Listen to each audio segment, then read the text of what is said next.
విశాఖపట్నం ఎంతో చరిత్ర కలిగిన నగరం. ఒకప్పుడు ఈ నగరాన్ని వైజాగ్ పట్టణం, విశాఖపట్నం పరిణామ క్రమంలో ఎదిగింది. ఈ ప్రాంతాన్ని డచ్, ఫ్రెంచ్, బ్రిటిషర్స్ కూడా పాలించారని చరిత్ర చెప్తోంది. అయితే డచ్, బ్రిటిష్ వారు మాత్రమే ఇక్కడ ఎక్కువ కాలం ఈ ప్రాంతాన్ని పాలన చేశారు. భీమిలి ప్రాంతాన్ని డచ్ వారు చాలా కాలం పాలించారు. అలాగే విశాఖ నగరాన్ని బ్రిటిష్ వారు ఎక్కువ కాలం పాలించారు. ఆ సమయంలో నివాసమున్న డచ్, బ్రిటిషర్స్ సమాధులు విశాఖలో ఇప్పటికీ సజీవంగానే ఉన్నాయి. విశాఖ నగరంలో మొత్తం 3 సెమిట్రీలు ఉన్నాయి. ఒకటి వన్ టౌన్, రెండవది జగదాంబలో, మూడవది పాత జైలు రోడ్డులో ఉన్నాయి. ఇవన్నీ 1600లో ప్రారంభమయ్యాయి. అందులో వన్ టౌన్ ఏరియాలో ఉన్న సమాధులు 50 వరకు ఉన్నాయి. జగదాంబ రెజిమెంటల్ లైన్ సెమిట్రీలో 125 మందిని సమాధి చేశారు. మోరిసెస్ జాన్ వేటి అంటే మరణం నుండి జీవంగా పిలుస్తారు.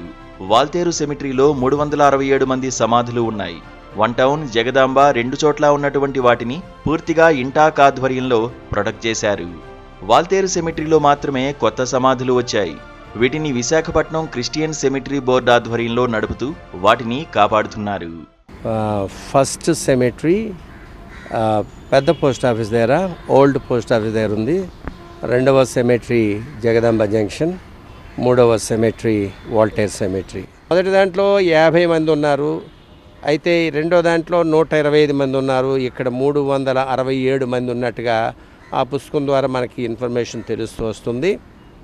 అయితే ఆ మొదటి సెమిట్రీలో చాలామంది, ఎక్కువ మంది పిల్లలే చనిపోవడం గల కారణం ఏంటంటే ఆ దినాల్లో మెడికల్ ఎయిడ్, సరైన మెడికల్ వైద్య సదుపాయాలు లేని కారణం వల్ల పిల్లలు అకస్మాత్తుగా చనిపోవడము, చనిపోయిన వారిని మరలా తిరిగి వారి స్వదేశానికి తీసుకుని వెళ్ళటానికైనా ట్రాన్స్పోర్టైజేషను, దాన్ని లేకపోతే కాపాడడానికైనా సాధనాలు లేని కారణం వల్ల పిల్లల్ని, పెద్దోళ్ళు కూడా చాలామంది తక్కువ వయసులోనే వారందరూ మరణించారు. గల కారణం వారికి ఉన్న సరైన ఫెసిలిటీస్ లేకపోవటం వల్ల వారు మరణించడం జరిగింది.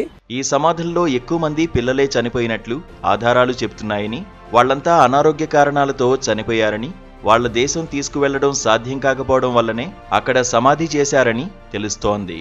వీరే కాకుండా చనిపోయిన సమాధుల్లో బ్రిటిష్ కాలంలో పనిచేసిన కలెక్టర్లు, గవర్నర్లు, సైనికులు, ఉద్యోగులు, డాక్టర్లు కూడా ఉన్నారు. చాలా సమాధులపై వారి కేడర్లు కూడా ఉంటాయి. ఎప్పుడు చనిపోయారు, చనిపోయినప్పటికీ వారి వయసు ఎంత అనే విషయాలను పొందుపరిచారు. అయితే ఆ సమాధులపైన పూర్తి స్థాయిలో యూరోపియన్ స్టైల్ స్టోన్ కర్వింగ్ చేసి చాలా అందంగా సమాధులు ఏర్పాటు చేశారు. ఎక్కువగా పాలరాతినే వాడారు. 2 టన్నుల పైబడి బరువున్న పాలరాతి దిమ్మలు సైతం ఉన్నాయి. మరోవైపు విశాఖ భీమిల్లో కూడా డచ్ సమాధులు ఉన్నాయి. ఇవి వారసత్వ సంపదగా గుర్తించి ఆర్కియాలజీ డిపార్ట్మెంట్ ఆధ్వర్యంలో ఉన్నాయి. ఈ సమాధులు కూడా చాలా అందంగా చెక్కి ఉంటాయి. వాటిపైన రకరకాల డిజైన్లు ఉంటాయి. చూస్తే సమాధులు కూడా ఇంత అందంగా తీర్చిదిద్దుతారా అన్నట్లు ఉంటాయి. ఈ సమాధులన్నీ ఆనాడు విశాఖపట్నం అభివృద్ధిలో భాగస్వాములుగా ఉన్న విదేశీయులకు చెందినవి ఉన్నాయని అంటున్నారు.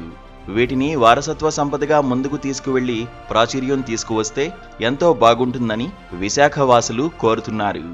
మలేరియా, లైక్ డెంగ్యూ, ఫీవర్స్, చిన్నపాటి స్వల్పమైన అనారోగ్యాలతో వారి పిల్లలను పోగొట్టుకొని చాలా అద్భుతమైన వారి యొక్క పనితనాన్ని మన వెనకాల సూచిస్తుంది, అది కనబడుతుంది. ఇలాంటివి చాలా ఉన్నవి. అలాంటి ఆర్టిస్టులు అంటూ ఈ రోజుల్లో మనకి అరుదుగా ఉన్నారు, కనబడట్లేదు.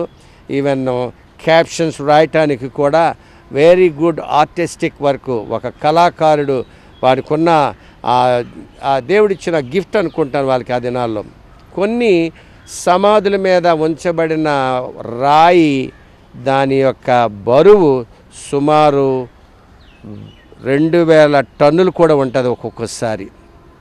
దాన్ని ఎత్తడము, ఈ ప్రస్తుతం ఉన్న లేబర్స్ ఎత్తడం వారి తరము కాదు.